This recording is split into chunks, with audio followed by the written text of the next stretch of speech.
In this segment of the video series in preparing for the National Kitchen and Bath Association certification exam, we're going to create a mechanical and electrical plan. On the screen is the completion of that kitchen that we've been working on. I'm going to go through and I'm going to place the lighting, the specialty outlets, the dimensions, and then I'm also going to make sure that we have a good legend. Let's open up the clean plan that we've been working on and go through, and I'm going to begin with the lighting. When I begin, I'm going to make sure the first thing that I do is I'm going to change my annotation set to the mechanical and electrical one provided out of the template plan. That's going to change the mask and what you see. And again, if I pull over the shortcut of the PDF, this has a listing of which annotation sets and layer sets you should be using for the particular segment you're working on. Now when I made this change, all the dimensions that were automatic from our floor plan came through except the manual dimension string that measured the openings. I'm going to go back to the floor plan set and I'm going to select that dimension string. I'm going to change the layer of that to go back onto the dimensions for automatic. And once I make that change to that, I can switch back to the mechanical and electrical plan and those dimensions will now appear. Let's take a look at a few things in here. First of all, let's make sure that our appliances are listed. I'm going to click on this and zoom in a little bit. I'm going to find the fourplex on there. I'm going to pull that out so that it can be read.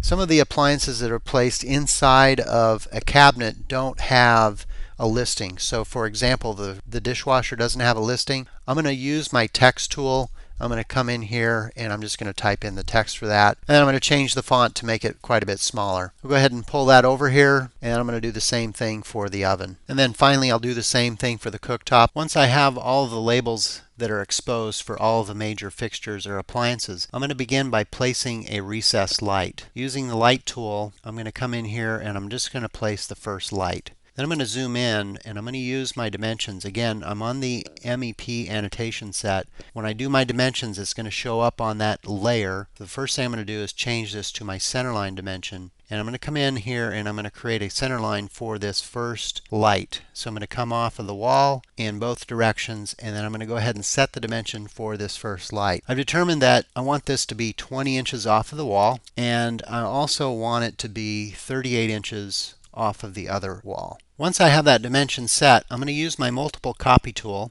and I'm going to come in here and I'm going to set my copy interval to be 48 inches on a primary and 48 inches on a secondary. And I'll show you a little trick after I do it the first way. Now that I have that set up as 48 inches, let's zoom out just a little bit. I'm going to use that copy tool, and that's going to pull those lights in at every 48 inches. I'm going to use the multiple copy tool one more time. In this case, I'm going to hold the right mouse button down and I'm going to keep it held down. It's still held down. Once I finish to the end, I'm going to release it.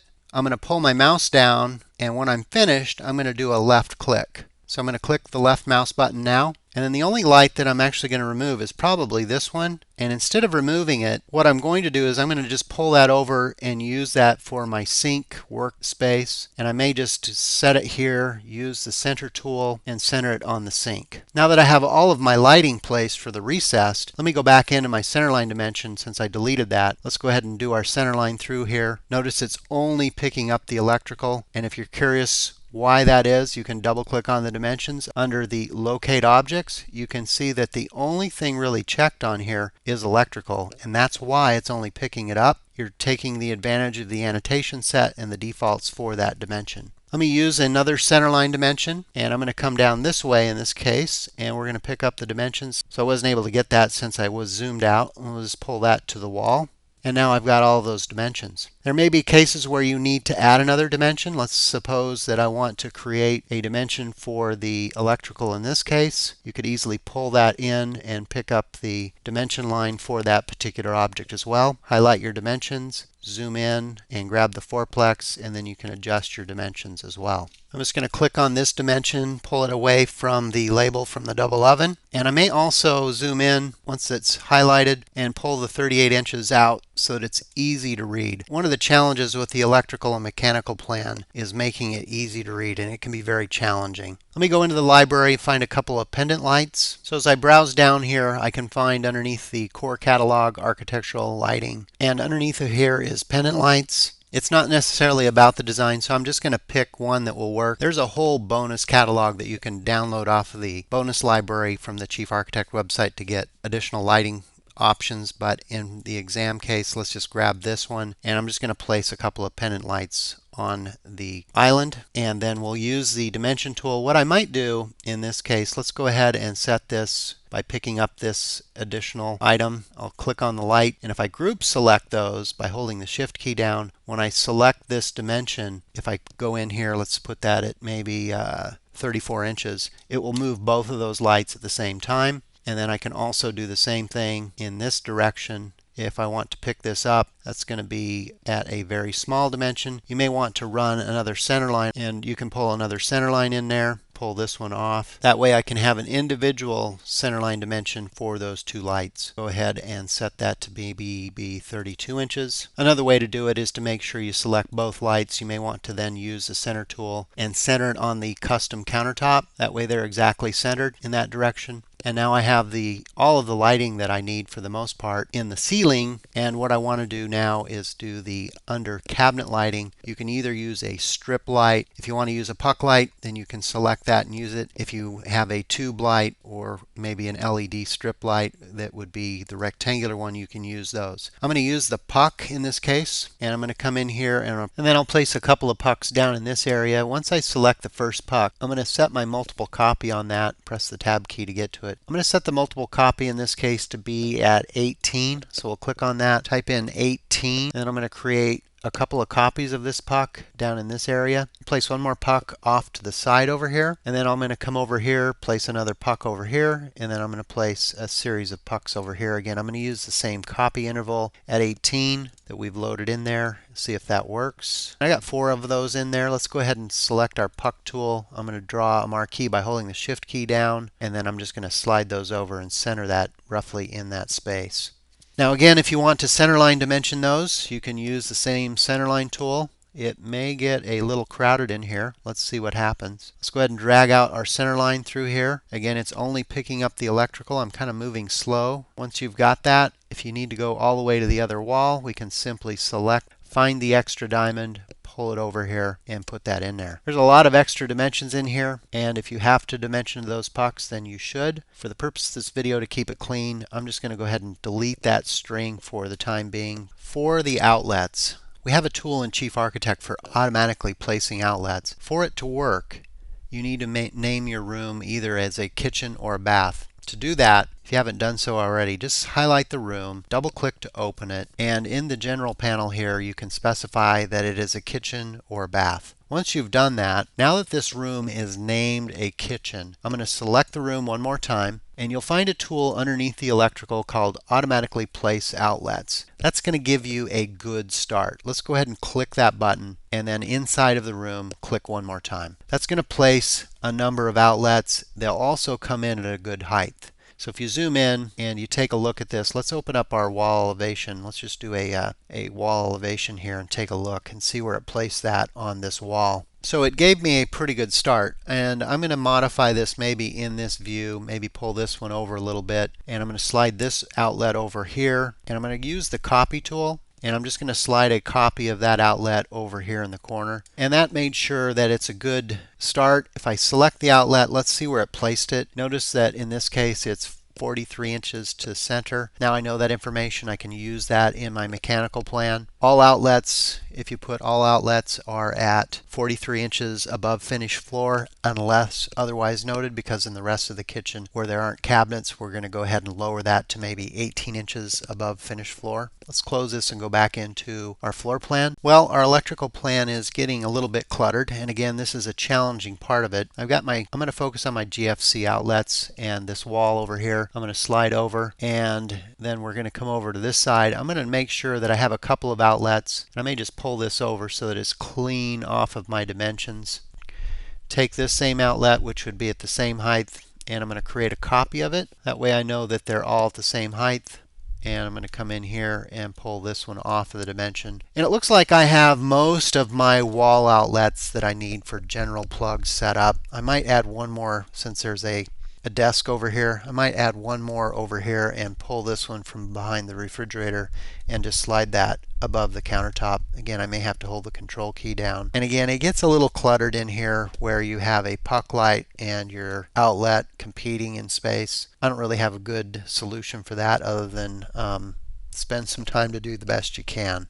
For those outlets that are not against the backsplash, that are 43 inches above the finished floor, I'm going to come in with the text tool because they need to be noted, and I'm going to come in here and I'm going to type in the value of 12 inches above the finished floor, and then I'm going to create a copy of that. That's pretty big text. Maybe I'll make that a little bit smaller, make that 2 inches. It will match the appliance label. Once I have that set, I'm going to use the multiple or the copy tool in a sticky mode, and I'm just going to slide a copy of this down for the other outlets, and this one I'll have to rotate, and then I'll pull one more down for the desk, and I'll just leave it here. One of these outlets here is going to be at 36 inches above the finished floor for the desk, and in that case we'll just open that up, and I'm going to set that to be 36, and I'll make the change or the notation of that in our wall elevation. Let's pull that down. Our desk is a little bit lower on this side for the outlet, and again, it's a little bit challenging to figure out where to place your text in here. Once you get that cleaned up for your above finished floor information,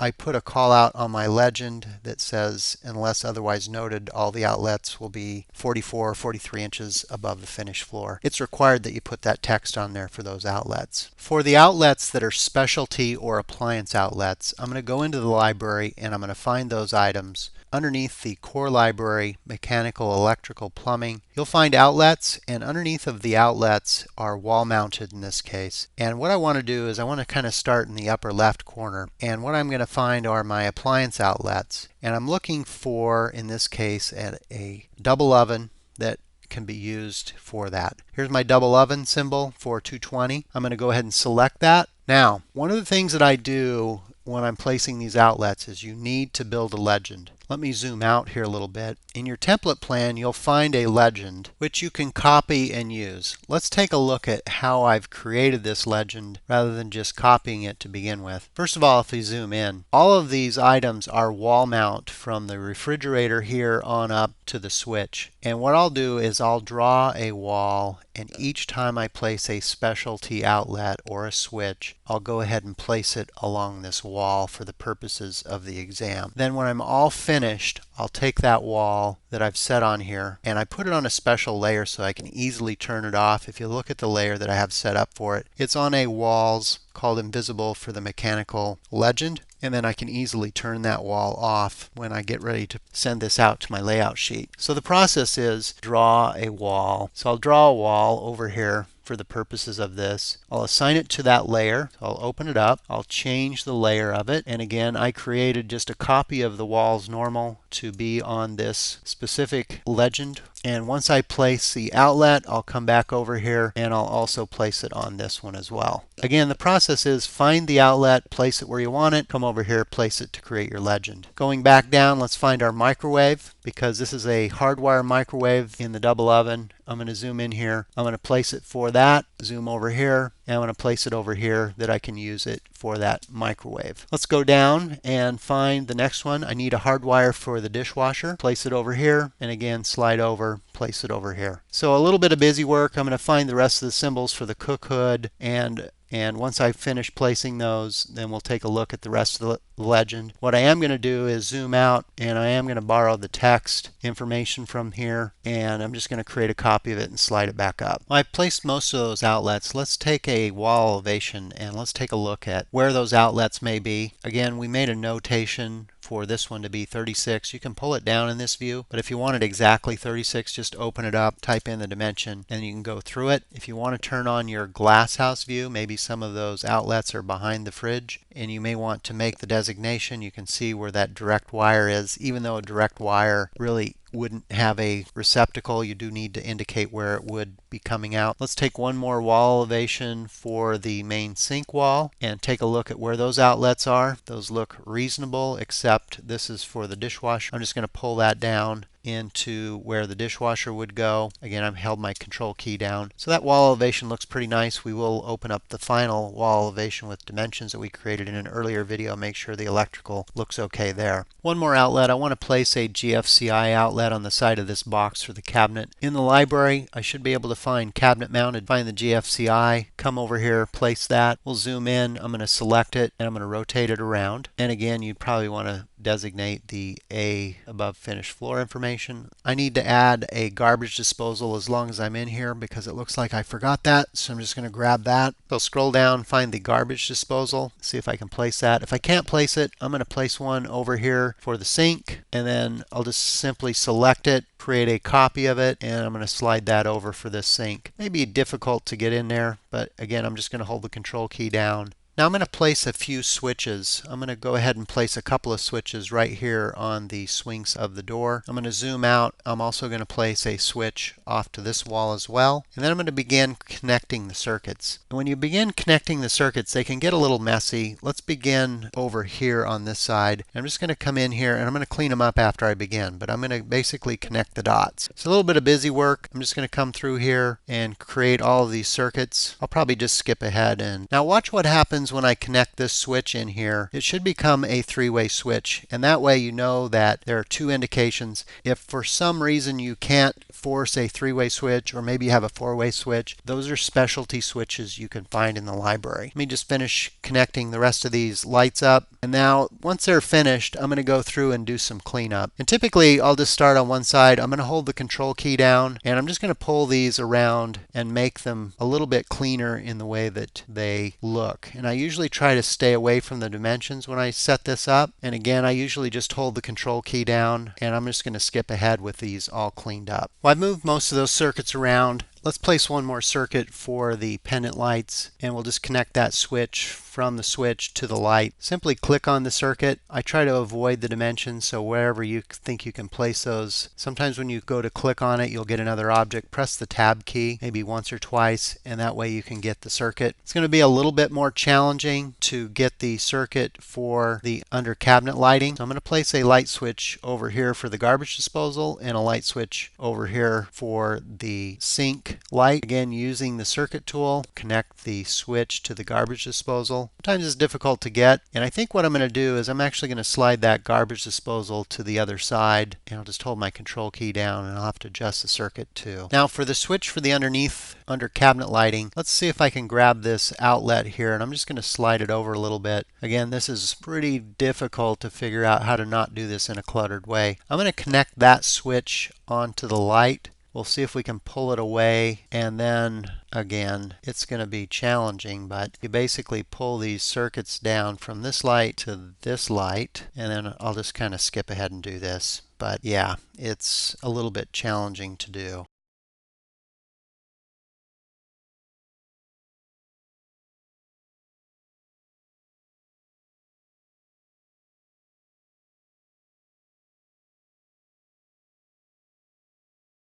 To add a switch for the garbage disposal on the side of the cabinet, I'll browse into the library. I'm looking for cabinet mounted switches. Find a horizontal switch. I'll come over here, click next to the cabinet, just zoom in, select the switch, rotate it around, use the circuit tool, and then connect the switch to the outlet. Adjust the circuit, and that completes most of the circuits that I need for the design. Let me go ahead and send this out to our layout sheet. Let's open up our layout, and I'm going to go to page 2. Notice this is the mechanical and electrical plan. Back in the floor plan view, let's just do a file send to layout. And what I want to do before I send it to layout, let's turn this wall layer off that was a temporary wall. Select it. Menu item here. I'm going to turn that layer off. Once it looks the way I want to, let's go ahead and send it to the layout at a 1/2 inch scale. I'm going to mark to send the current screen. That will help me in being able to scope the viewport a little bit more. That came on there pretty well. Again, the challenge here is you notice my dimension is touching the side of the title block and my legend is touching the side of the boundary. And then on the bottom, notice that I'm getting clipped dimensions. So let's go ahead and pull this up, and I'm going to slide this down just a little bit to make sure our dimensions are in view. I'm just going to verify that everything is on there that I want. The electrical plan, more than any other, is very, very busy, and you want to be very detailed in looking through it. You notice that when we went through and created our electrical plan, I began with my dimensions. I moved on to place my lighting. Then I moved on to my outlets, and then finally I did my circuits, and then I did my legend. I hope that you find this helpful in creating your set of construction drawings, your electrical plan, your wall elevation, and your kitchen plan. Let's just kind of flip through the design that we have so far. Our construction legend, I want to make sure that everything is on and off. Notice that I have a work triangle on here. If I double click on that, that's going to open the plan right up to the construction set. I'll just take that text and I'm going to change the layer by opening it up, going to the layer and putting it on the floor plan for text. And then that will turn that layer off in this view. Go ahead and close the plan. You can see that that text has been removed and updated. So I'll typically go through each one of the layout sheets here and make sure that all of my items look like they're in alignment, all of the dimensions look good, my floor plan, and then finally my wall elevation, and make sure that I have everything on there that I need to meet the requirements, verify my guidelines, and then submit the plans. Usually you can simply come in here, do a file print, and print to a PDF. If you're printing to 11 by 17, make sure that you do the drop down, choose the 11 by 17. You'll get a preview update of those panels. You can hit save as PDF, browse out to the folder that you want, give it the name, in this case my sample project, click save, and if you have a PDF viewer or reader installed, it should launch your PDF. You can then page through this document and make sure all of your information is on. Our floor plan and then our wall elevation, that's saved as a PDF and would be ready for submission for this kitchen project, and then you do the same process for your bath project. Thanks for watching the video. Good luck on the exam, and let us know at Chief Architect how you do. Thanks.